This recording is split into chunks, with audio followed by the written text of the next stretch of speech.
ভুল মূর্তিতে মালা দিলীপ ঘোষের। বর্ধমানে ভুল মূর্তিতে মালা দেওয়া নিয়েই বিতর্ক। বর্ধমানের রাজা ভেবে রাজ পরিবারের ঘনিষ্ঠর মূর্তিতে মালা। মহারাজ উদয় চাঁদের মূর্তি ভেবেই অন্য মূর্তিতে মালা দিলীপের। উদয় চাঁদের বদলেই বনবিহারী কাপুরের মূর্তিতেই মালা।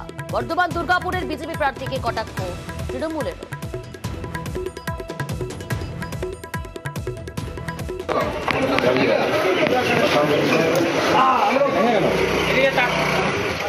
वाह महाराज उदय चांद अमर रहे, महाराज उदय चांद अमर रहे।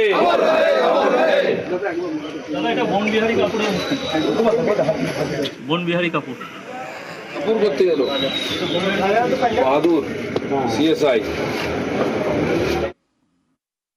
বিজয় চাঁদের জন্ম হচ্ছে 1881 খ্রিস্টাব্দে। তাকে রাজা হিসাবে স্বীকৃতি বসানো হয় আর কি, সেটা আফতাব চাঁদের পর, সেটা 1887 সালে। কিন্তু তখন তিনি নাবালক ছিলেন।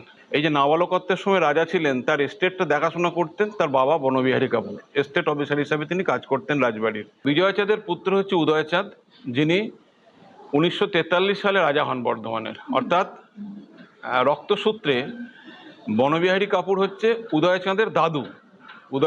বনবিহারী কাপুরের পুত্র হচ্ছে বিজয় চাঁদ মাহাতাব, বিজয় চাঁদের পুত্র হচ্ছে উদয় চাঁদ মাহাতাব। দিলীপ বাবু মেদিনীপুর থেকে বর্ধমানে এসেছেন, ভোটে দাঁড়িয়েছেন। তিনি বর্ধমান সম্পর্কে কিছু জানেন না, বর্ধমানের ইতিহাস সম্পর্কে কিছু জানেন না। এটা ওনার পক্ষে সম্ভব। উনি মাঝে মধ্যেই এ ধরনের ভুল বকেন। এর আগেও তো ওনারা এই ধরনের কাজ করেছেন, কারণ ওরা মনীষীদের চেনেন না, জানেন না। পুরুলিয়াতে দেখেছেন একটা মূর্তিতে মাল্যদান করে সেখানে তাকে বিরসা মুন্ডা বলে চালিয়ে দেওয়া হয়েছে। এরা ইতিহাস আগে ভালো করে পড়ুক, ইতিহাস ভালো করে জানুক, বর্ধমান সম্পর্কে ভালো করে জানুক, জেনে তারপর নিশ্চয়ই বর্ধমানে রাজনীতি করুক।